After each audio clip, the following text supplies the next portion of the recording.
Bom dia, meus amados irmãos, graça e paz do nosso Senhor Jesus Cristo. Sejam muito bem-vindos à nossa lição da Escola Dominical nesse domingo, no dia 8 de março de 2026.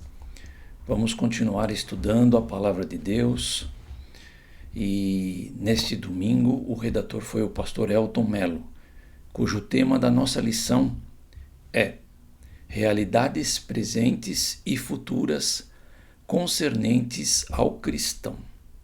Muito bem, nós somos a Igreja Batista Filadélfia, aqui em Curitiba, Jardim das Américas, e o pastor da igreja é o pastor Luiz Pedroso. O que nós queremos conhecer na lição desta manhã? Que a Bíblia ensina na Epístola aos Romanos sobre realidades presentes e futuras na vida cristã, hoje e depois amanhã e no futuro. Perceber que a adoção de filhos, a esperança da ressurreição, a intercessão do Espírito e de Jesus são bênçãos importantes, relevantes na caminhada cristã. Quantas bênçãos recebemos em Cristo? Perdão, justificação, comunhão, vida no Espírito Santo. Você tem crido nestas realidades? Nosso textuário, na carta de Paulo aos Romanos, no capítulo 11, vai dizer: E se o Espírito daquele que ressuscitou Jesus dentre os mortos habita em vocês, aquele que ressuscitou a Cristo dentre os mortos também dará vida a seus corpos mortais, por meio do seu Espírito que habita em vocês. Romanos 8:11. O texto inspirativo também está em Romanos 8:14 a 17. Porque todos os que são guiados pelo Espírito de Deus são filhos de Deus. Pois vocês não receberam um espírito que se escravize para novamente temer, mas receberam o Espírito que os adota como filhos, por meio do qual clamamos, Abba, Pai. O próprio Espírito testemunha ao nosso espírito que somos filhos de Deus. Se somos filhos, então somos herdeiros, herdeiros de Deus e co-herdeiros com Cristo, se de fato participamos dos seus sofrimentos, para que também participemos da sua glória. Um outro texto que nós vamos ler está também na mesma carta de Romanos, no capítulo 8, de 28 a 36, diz assim: Sabemos que Deus age em todas as coisas para o bem daqueles que o amam, dos que foram chamados de acordo com seu propósito. Pois aqueles que antemão conheceu, também os predestinou para serem conformes à imagem de seu Filho, a fim de que ele seja o primogênito entre muitos irmãos. E aos que predestinou, também chamou. Aos que chamou, também justificou. Aos que justificou, também glorificou. Que diremos, pois, diante dessas coisas? Se Deus é por nós, quem será contra nós? Aquele que não poupou a seu próprio Filho, mas o entregou por todos nós, como não nos dará juntamente com ele, e de graça, todas as coisas?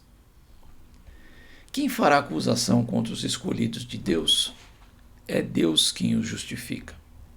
Quem os condenará? Foi Cristo Jesus que morreu e mais, que ressuscitou e está à direita de Deus, e também intercede por nós. Quem nos separará do amor de Cristo? Será tribulação, ou angústia, ou perseguição, ou fome, ou nudez, ou perigo, ou espada? Como está escrito: Por amor de ti enfrentamos a morte todos os dias. Somos considerados como ovelhas destinadas ao matadouro. Introdução. Romanos 8 é o coração pulsante do Evangelho na visão teológica paulina. Ele nos mostra a vida cristã sob a perspectiva da liberdade do Espírito, da certeza da salvação e da esperança futura.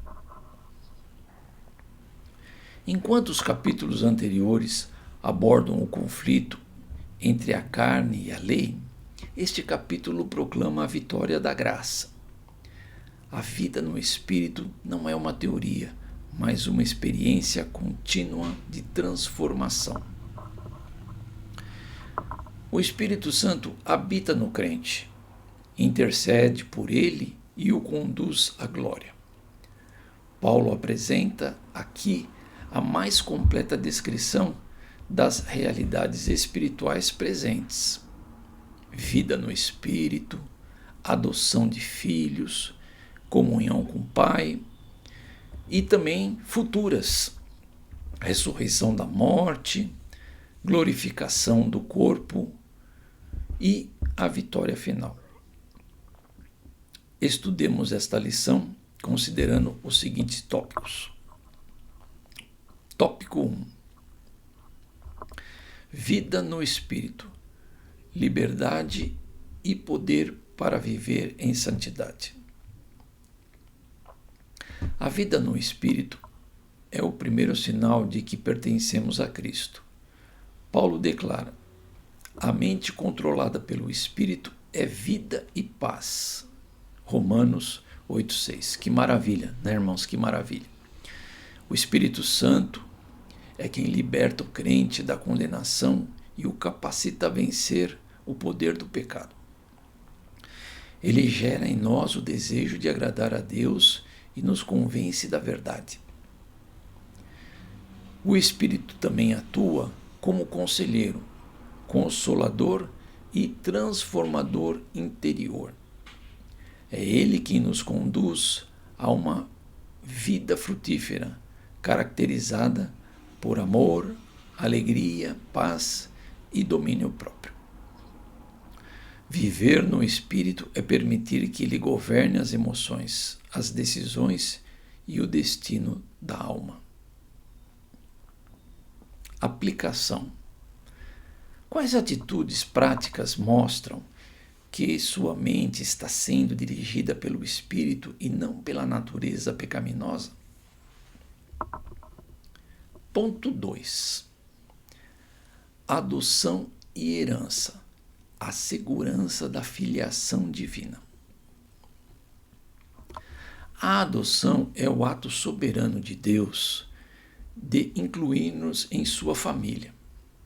Por meio de Cristo, fomos libertos do medo e recebemos um novo relacionamento com o Pai. Podemos chamá-lo de Abba, expressão íntima usada por filhos amados. O Espírito confirma nossa identidade e nos lembra que somos herdeiros de promessas eternas. Essa verdade afasta o medo da rejeição e gera confiança no amor de Deus. Como filhos, somos também co-herdeiros com Cristo. Romanos 8,17. Isso significa que herdaremos não apenas a glória futura, mas também participamos da missão e sofrimento presente. A filiação divina é a base da nossa comunhão, segurança e propósito. Aplicação.